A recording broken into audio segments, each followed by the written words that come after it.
આ તરફ વિસનગરમાં તરભ વાળીનાથ મંદિરમાં ચોરીની ઘટના બની। દાનપેટીમાંથી રોકડ રકમની ચોરી કરવામાં આવી છે અને તે ચોરી થયાની ફરિયાદ કરવામાં આવી છે। વિસનગર તાલુકા પોલીસ મથકે ફરિયાદ નોંધાઈ ગઈ છે। મંદિરમાં ચોરીના સીસીટીવી ફૂટેજ પણ સામે આવ્યા છે। દાનપેટીમાંથી રોકડ રકમની ચોરી કરવામાં આવી છે અને તે ચોરીના સીસીટીવી સામે આવ્યા છે અને તેના આધારે ફરિયાદ કરવામાં આવી છે। હવે પોલીસે વધુ તપાસ હાથ ધરી છે।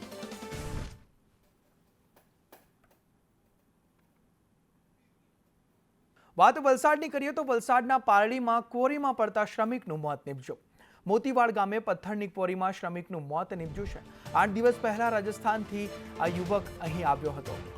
જલારામ ક્વોરીમાં તે પડી જતા તે પથ્થર ડ્રિલિંગ વખતે તે પડ્યો હતો, ત્યારે ક્વોરીમાં કામદારોની સેફટીને લઈ અહીં સવાલો ઉઠ્યા છે કે કામદારોની સેફટી શું। પોલીસે અકસ્માતનો ગુનો નોંધી વધુ તપાસ હાથ ધરી છે। ત્યારે આ યુવક જે છે તે 8 દિવસ પહેલા જ રાજસ્થાનથી અહીં કામ કરવા આવ્યો હતો, ત્યારે પથ્થરની ક્વોરીમાં પડી જતા તે મોતને ભેટ્યો છે।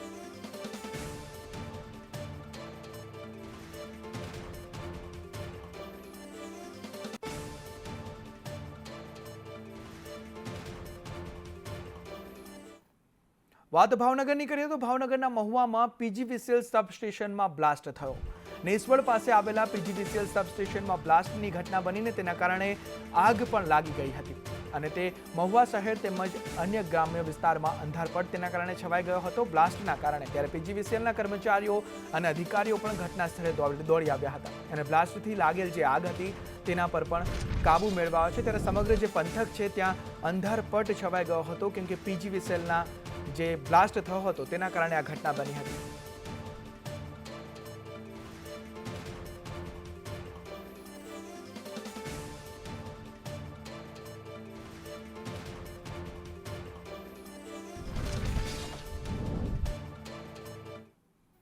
આ તરફ પાટણ નગરપાલિકા તંત્રની ઘોર બેદરકારી સામે આવી છે। ઓપરેટર બોર ચાલુ રાખીને જતો રહ્યો। પમ્પિંગ સ્ટેશનનો બોર ચાલુ રાખીને ઓપરેટર ત્યાંથી જતો રહ્યો, તેના કારણે બોરવેલ ચાલુ રહી જતા રસ્તાઓ પાણી થયા। જે સમગ્ર પાણી છે તે રસ્તાઓ પર વહી ગયું ને તેના કારણે રોડ રસ્તાઓ પાણી થઈ ગયા અને સ્થાનિકો અને વાહન ચાલકોને હાલાકી વેઠવાનો વારો આવ્યો। ત્યારે ઓપરેટર જે બોર ચાલુ રાખીને જતો રહ્યો હતો તેની સામે કડક કાર્યવાહી કરવા વિપક્ષ માંગ કરી રહ્યો છે કે આ મુદ્દે કડકમાં કડક કાર્યવાહી કરવામાં આવે કેમ કે તેના કારણે વાહન ચાલકોને મુશ્કેલી વેઠવાનો વારો આવ્યો છે। રોડ રસ્તા જે છે તે પાણી થઈ ગયા છે।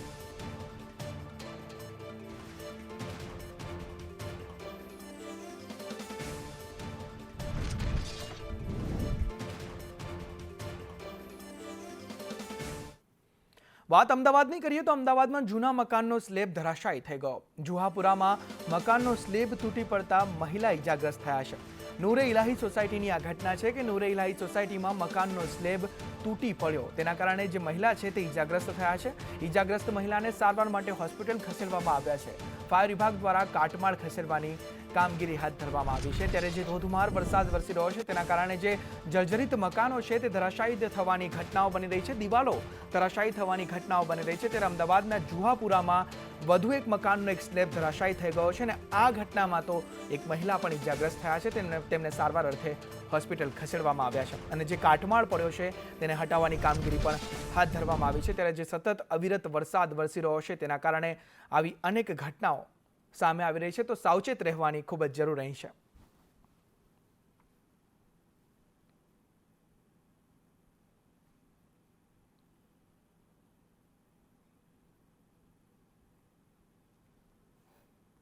વાત નવસારીની કરીએ તો નવસારીના બિલીમોરામાં વૃક્ષ ધરાશાયી થઈ ગયું। સોમનાથ રોડ પર વૃક્ષ ધરાશાયી થઈ ગયું। તોતિંગ વૃક્ષ ધરાશાયી થઈ ટ્રેક્ટર પર પડ્યું। આ મહાકાય વૃક્ષ ધરાશાયી થઈ ગયું હતું ને તે ટ્રેક્ટર પર પડ્યું। ટ્રેક્ટરમાં સવાર બેનો આબાદ બચાવ કરવામાં આવ્યો। ટ્રેક્ટરને તો નુકસાન પહોંચ્યું છે પણ જેમાં સવાર 2 વ્યક્તિઓ હતા તેમનો આબાદ બચાવ કરવામાં આવ્યો છે, તેમને કોઈ જાનહાનિ નથી થઈ। ત્યારે ફાયર વિભાગે વૃક્ષ હટાવવાની કામગીરી હાથ ધરી હતી। ત્યારે અનેક જગ્યાએ મકાનો ધરાશાયી થઈ રહ્યા છે, સાથે સાથે વૃક્ષો પણ વરસાદના કારણે ધરાશાયી થવાની ઘટનાઓ સામે આવી રહી છે। ત્યારે નવસારીના બિલીમોરાની આ ઘટના છે। બિલીમોરા સોમનાથ રોડ પર આ વૃક્ષ ધરાશાયી થઈને ટ્રેક્ટર પર પડ્યું હતું અને તેના કારણે ટ્રેક્ટરનો કચ્ચર ઘા વળી ગયો અને તેમાં સવાર જે 2 વ્યક્તિઓ છે તેમને બચાવી લેવામાં આવ્યા છે અને વૃક્ષ હટાવવાની કામગીરી પણ તંત્ર દ્વારા હાથ ધરવામાં આવી હતી।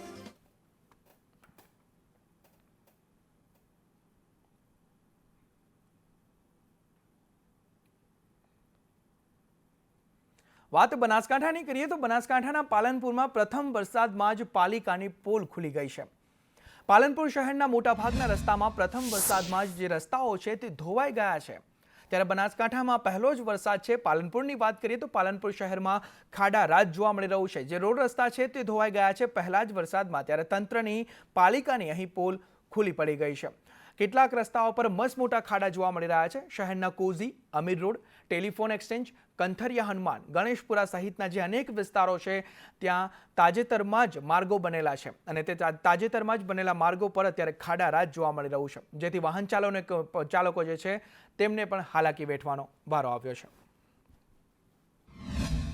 અને વરસાદ પડ્યા તો ખાડા બહુ છે અને ગાડી લઈને નીકળવા જતા એક્સલ તૂટી જાય એવું થઈ છે ને અને ઘણી વખત તો આમ પડી જાય એવું પણ લાગી રહ્યું છે। કેટલા મોટા ખાડા છે? ખાડા બહુ મોટા મોટા છે। પાલનપુરના અંદર જોવા જઈએ તો ભારતના અનેક ખૂણામાં વરસાદ થાય છે અને પાલનપુરના અંદર કોઈક વખત જ વરસાદ થાય છે અને ચોમાસાની સિઝન શરૂ થઈ ગઈ છે। વરસાદનો માહોલ છે પણ પાલનપુરના અંદર થોડા ઝરમરિયા થાય છે અને થોડા ઝરમરિયાના અંદર જો પાલનપુરના રોડ રસ્તા ધોવાઈ જતા હોય ને ખાડા થઈ જતા હોય તો ખૂબ જ ખરાબ વાત કહેવાય સરકાર માટે પણ, કારણ કે આ સરકાર લાખો કરોડો રૂપિયાના ખર્ચા કરીને રોડ બનાવવા માટે આટલી મંજૂરીઓ આપે છે અને રોડના આટલા પૈસા પણ ચૂકવે છે તો પણ રોડ રસ્તા સારા નથી। પાલનપુર એટલે ઐતિહાસિક નગરી કહેવાતી હતી, પાલનપુર એટલે ફૂલોની અત્તરની નગરી કહેવાતી હતી। આજે તમે પાલનપુરના કોઈ બી રોડ ઉપર જતા રહો, એ રોડ તમને ખાડા અને એની અંદર ભરેલા ખાબોચિયાની નગરી એટલે પાલનપુર નગરી બની ગઈ છે। ગંદકીથી ગદબદતું શહેર એટલે પાલનપુર શહેર બની ગયું છે। કારણ માત્ર ને માત્ર એટલું છે કે અહીંના જે શાસકો છે, જે તંત્ર છે, નેતા છે, એ બધા બોદા છે અને ચોર છે। બનાસકાંઠા જિલ્લાના મુખ્ય મથક પાલનપુર નગરી એ ખાડા નગરી બની છે। પાલનપુરમાં સામાન્ય વરસાદમાં જ શહેરના અનેક માર્ગો છે તે માર્ગો સામાન્ય વરસાદમાં જ કાગળની જેમ ધોવાયા છે અને આ માર્ગો પર મસમોટા ખાડા છે તે પડી ગયા છે। અત્યારે દ્રશ્યોમાં જોઈ રહ્યા છો પાલનપુરના કોજી વિસ્તારમાં છું ને આ વિસ્તારના દ્રશ્યો બતાવી રહ્યો છું કે જે પ્રકારે પાલનપુરમાં સામાન્ય વરસાદ થયો છે। માત્ર 1-2 ઇંચ જેટલો વરસાદ થયો અને આ વરસાદમાં આ રસ્તા છે તે કાગળની જેમ ધોવાયા છે ને રસ્તા ઉપર મસમોટા ભૂવા પડી ગયા છે, જેને કારણે વાહન ચાલકો છે તે ભારે હાલાકીનો સામનો કરી રહ્યા છે। પાલનપુરના માત્ર આ એક રસ્તાની વાત નથી, શહેરના અનેક એવા માર્ગો છે કે જે માર્ગો વરસાદની ઋતુમાં કાગળની જેમ ધોવાઈ જાય છે। શહેરના અમીર રોડ વિસ્તાર, દિલ્હી ગેટ વિસ્તાર, કંથરિયા હનુમાન, માલણ રોડ સહિતના અનેક જે વિસ્તારો છે તે વિસ્તારોના રોડો છે તે કાગળની જેમ ધોવાઈ જાય છે। ધવલ જોશી, સંદેશ ન્યૂઝ, બનાસકાંઠા। ધોધમાર વરસાદને પગલે વલસાડના ધરમપુરમાં ધોધ ખીલી ઉઠ્યા છે। શંકર ધોધ અને બીલીપુડીનો જોડિયા ધોધ જીવંત થઈ ગયો છે અને ધોધ સક્રિય થતાં મોટી સંખ્યામાં લોકો પણ ઉમટી પડ્યા છે। ભારે વરસાદના કારણે ધોધ સોળે કળાએ ખીલી ઉઠ્યા છે અને તેની સાથે સાથે પ્રકૃતિ પણ સોળે કળાએ ખીલી ઉઠી છે। શંકર ધોધ અને બીલીપુડીનો આ ધોધ છે જે સોળે કળાએ ખીલી ઉઠતા મોટી સંખ્યામાં પર્યટકો પણ અહીં ઉમટ્યા છે અને જે ધોધનો પ્રવાહ છે તેનો આનંદ માણતા તે પર્યટકો જોવા મળી રહ્યા છે। આ વલસાડના બંને ધોધ અત્યારે સક્રિય થઈ ગયા છે કેમ કે ઉપરવાસમાં ધોધમાર વરસાદ વરસી રહ્યો છે, અવિરત વરસાદ વરસી રહ્યો છે અને તેના કારણે આ ધોધ અત્યારે જીવંત થયા છે અને તેનો જે મજા છે તે સહેલાણીઓ માણી રહ્યા છે।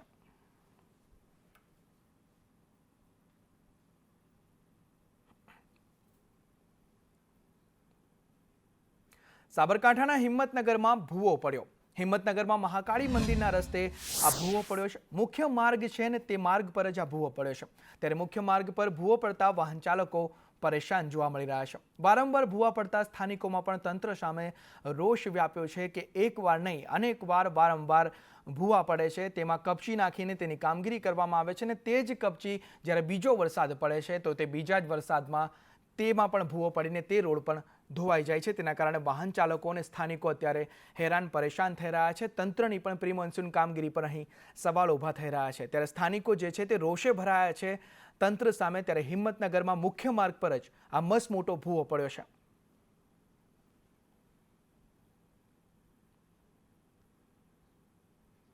વાત મહીસાગરની કરીએ તો મહીસાગરમાં નશાની હાલતમાં એસટી ચાલકની બેદરકારી સામે આવી છે।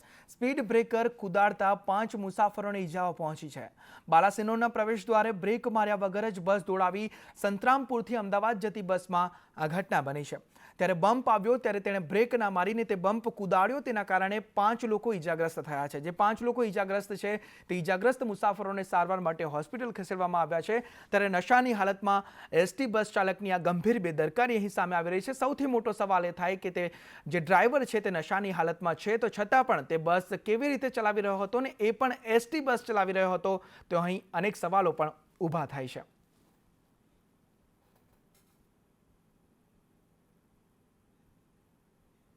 સાબરકાંઠાના તલોદ જીઆઈડીસીમાં ફેક્ટરીમાં આગ ભભૂકી ઉઠી. રબર બનાવતી પુષ્પક ઇન્ડિયા કંપનીમાં આગ લાગવાની ઘટના બની. આગ લાગતા કામદારો અને લોકો જે હતા તેમાં દોડધામ મચી ગઈ. અફરાતફરીનો માહોલ સર્જાઈ ગયો. ફાયર વિભાગ દ્વારા આગ પર કાબુ મેળવી લેવામાં આવ્યો છે, પણ આગ એટલી ભયાવહ હતી, એટલી વિકરાળ હતી કે ધુમાડાના કાળે કાળા ગોટે ગોટા પણ દૂર દૂરથી પણ નજરે પડી રહ્યા હતા. ત્યારે આ સાબરકાંઠાની ઘટના છે. ત્યારે ફાયર વિભાગે આગ પર કાબુ મેળવી લીધો છે અને આ ઘટનામાં કોઈ જાનહાનિના સમાચાર પણ નથી.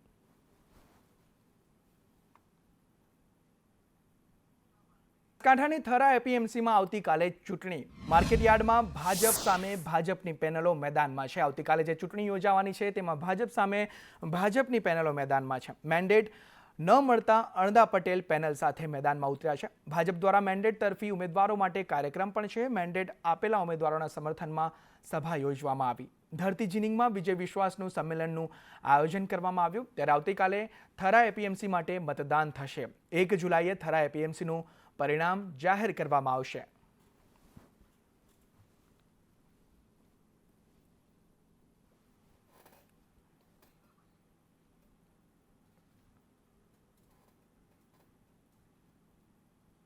જામકંડોરણામાં ખેડૂતના આપઘાતમાં ભાજપની પ્રતિક્રિયા સામે આવી છે. ખેડૂતોને વિનંતી કરું છું કે આ કુદરતનો કહેર છે. હિતેન્દ્ર પટેલે આ પ્રતિક્રિયા આપતા કહ્યું છે કે સરકારે પૂરક બનાવના અનેક પ્રયાસ કર્યા છે. કુદરત સામે આપણા હાથ ટૂંકા પડે છે.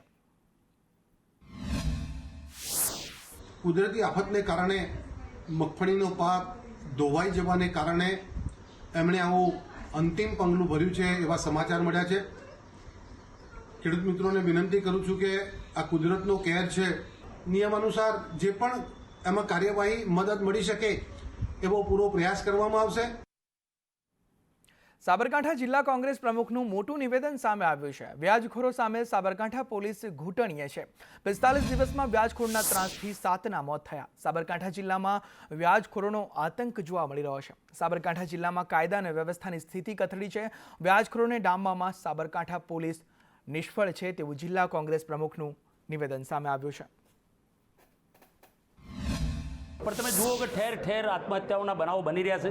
વ્યાજખોરોનો ત્રાસ વધી રહ્યો છે. સરકારની ચમચાગીરી કરવામાંથી પોલીસ તંત્ર બહાર નથી આવતું અને સાબરકાંઠા જિલ્લાની અંદર પોલીસ તંત્ર દારૂના અડ્ડાઓથી લઈને વ્યાજખોરોથી લઈને તમામ પ્રકારની સમસ્યાઓથી ખદબદે છે. ત્યારે ચોક્કસપણે હું ભારતીય જનતા પાર્ટીના શાસકોને અને આ જિલ્લા પોલીસ વડાને વિનંતી કરું છું કે ભાઈ કાયદો સખત હાથે કામ લે અને ગરીબ માણસો કોઈ પોતાની જિંદગી વાલસોઈ જિંદગી ગુમાવે નહીં એ દિશામાં કામ કરે. ભારતીય જનતા પાર્ટીના શાસનમાં છેલ્લા 30 વર્ષમાં હજારો લોકોએ પોતાની જાન ગુમાવી છે. રાજકોટ ફાયર વિભાગ આગના બનાવને લઈ સતર્ક જોવા મળી રહ્યું છે. આધુનિક સાધનો સાથે ફાયર વિભાગે મોકડ્રીલ યોજી સૌથી મોટી રહેણાંક ઇમારતમાં મોકડ્રીલનું આયોજન કરવામાં આવ્યું. ઓછા સમયમાં કઈ રીતે કાબુ મેળવવો તે સમજાવવામાં આવ્યું. સ્થાનિકોને સમજાવવામાં આવ્યું છે એમાં ઓછી જાનહાનિ થાય તે માટે જાણકારી પણ ફાયર વિભાગ દ્વારા આપવામાં આવી છે. આ મોકડ્રીલ યોજીને લોકોને સતર્ક કરવામાં આવ્યા છે કે આગ લાગવાની ઘટના બને ત્યારે શું કરવું. રાજકોટ મ્યુનિસિપલ કોર્પોરેશન દ્વારા અને સોસાયટી દ્વારા એક ફાયર માટેનો ડેમો રાખવામાં આવ્યો હતો, જેમાં અદ્યતન સાધનો દ્વારા હાઈરાઇઝ બિલ્ડિંગમાં કઈ રીતે ફાયરને કંટ્રોલ કરી શકાય, લોકોને કઈ રીતે રેસ્ક્યુ કરી શકાય એની પ્રાઇમરી માહિતી પણ આપવામાં આવી અને સાથે સાથે ડેમો પણ કરવામાં આવ્યો. 150 ફૂટ રિંગ રોડ ઉપર નાનામવા સર્કલ પાસે સિલ્વર હાઇટ્સ નામનું બિલ્ડિંગ છે.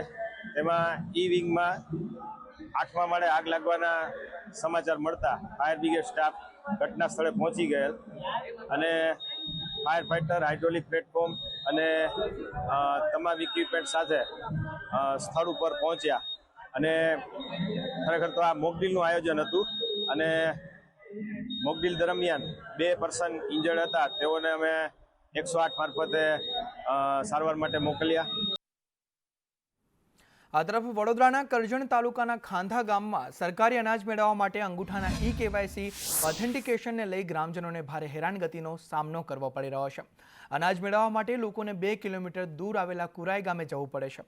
મહિનાના છેલ્લા દિવસોમાં eKYC માટે આવતા કર્મચારીઓની અનિયમિતતાના કારણે ગ્રામજનોમાં રોષ ફેલાયો છે. બીજી તરફ ઓપરેટર ગામ ઉપર અંગૂઠા લેવા આવે છે ત્યારે અનેકવાર સર્વર ડાઉન હોવાને લઈ લોકોને ધરમના ધક્કા ખાવા પડે છે. આ કારણે ઘણા લોકો સરકારી અનાજથી વંચિત પણ રહી જાય છે.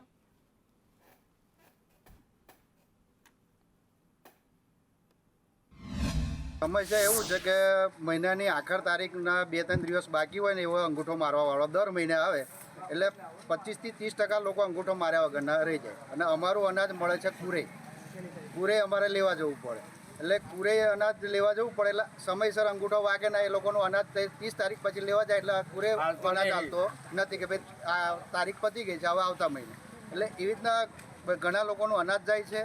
અંગૂઠો ટાઈમે વાગતો નથી. કોઈ પણ તારીખ ફિક્સ નથી કે ભાઈ આ તારીખે અંગૂઠો મારી જવો. એ તારીખે કોઈ ટાઈમે આવતો જ નથી હોય. કાલે આવ્યો તો કાલે 2:30 વાગે આવ્યો અને રાત્રે 10 વાગ્યા લગીને ચાલે. એમાં 40% લોકોના અંગૂઠા વાગ્યા, 60% લોકો હજુ બાકી છે. કયા કારણસર બાકી છે?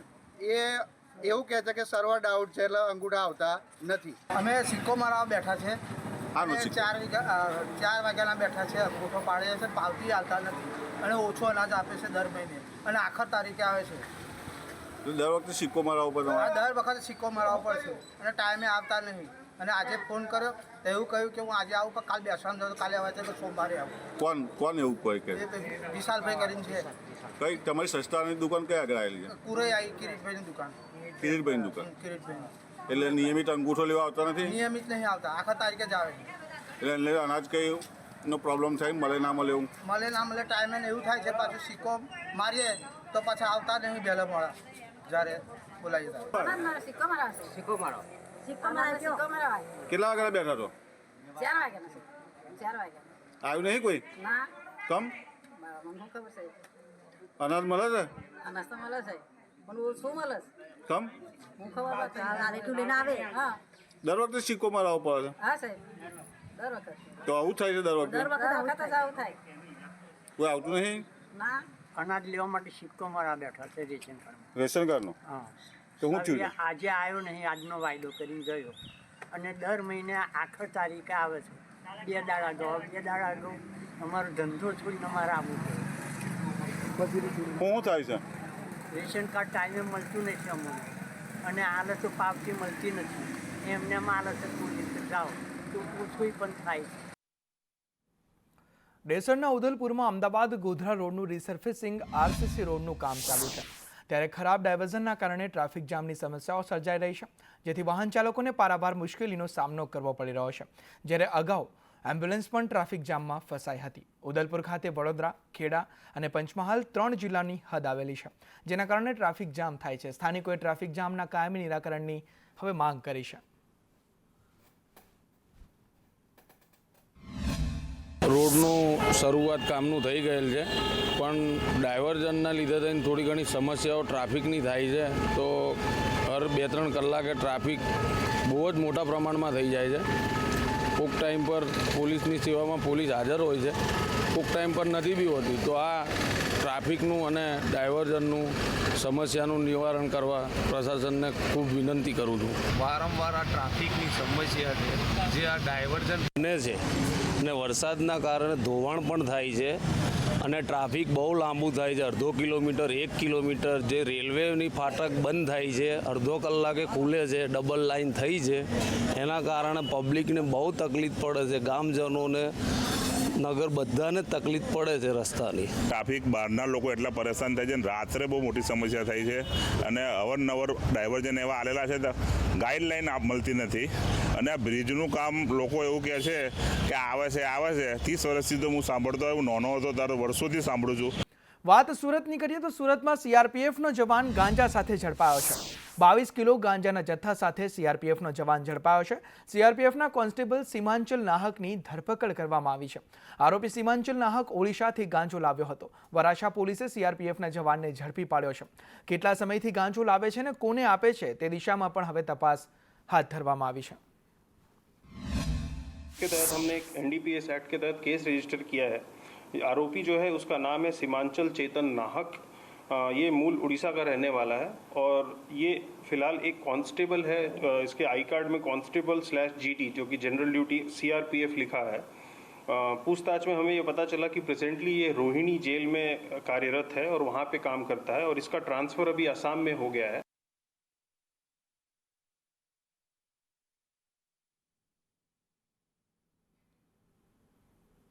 વાત નવસારીની કરીએ તો નવસારીમાં સાયબર ફ્રોડ સામે ઓપરેશન સ્ટોર્મ જોવા મળ્યું। સાયબર ફ્રોડના કેસમાં પોલીસની મોટી કાર્યવાહી સામે આવી છે। ગુજરાત, મહારાષ્ટ્ર અને રાજસ્થાનમાં પોલીસે આ કાર્યવાહી કરી છે। 10 અલગ અલગ કેસમાં 35 આરોપીઓને ઝડપી પાડ્યા છે અને 3 કરોડથી વધુ સાયબર ફ્રોડના કેસમાં કાર્યવાહી પણ કરવામાં આવી છે।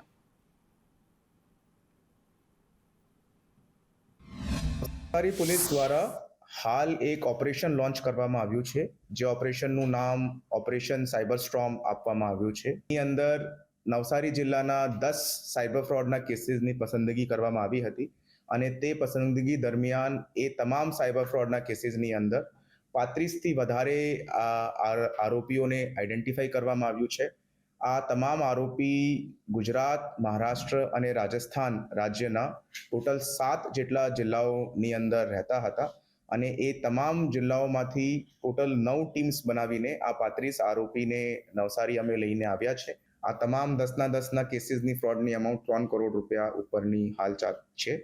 આ તરફ રાજકોટના દાણાપીઠ બજારમાં ચોર ત્રાટક્યા। એક જ રાતમાં 7 દુકાનોના તાળા તૂટ્યા। 2 તસ્કરો દુકાનોમાં ચોરી કરતા CCTVમાં કેદ થયા છે। પોલીસે દાણાપીઠ પહોંચી વધુ તપાસ હાથ ધરી। ચોરીની ઘટનાથી પોલીસ પેટ્રોલિંગ પર સવાલો ઊભા થયા છે, ત્યારે એક જ રાતમાં 7 દુકાનોના તાળા તૂટ્યા છે। આજે ગઈ રાતે 2 થી 2:30 વચ્ચે દુકાનના તાળા અને નકુચા તોડી અને ચોરીનો પ્રયાસ કર્યો છે। 2 દુકાનમાંથી વસ્તુ ગઈ છે, પૈસા અને મોબાઈલ। 5,000 રૂપિયા અને એક મોબાઈલની ચોરી થઈ ગઈ છે। બાકી પ્રયાસ કર્યો છે, ખુલ્લું નથી તાળા।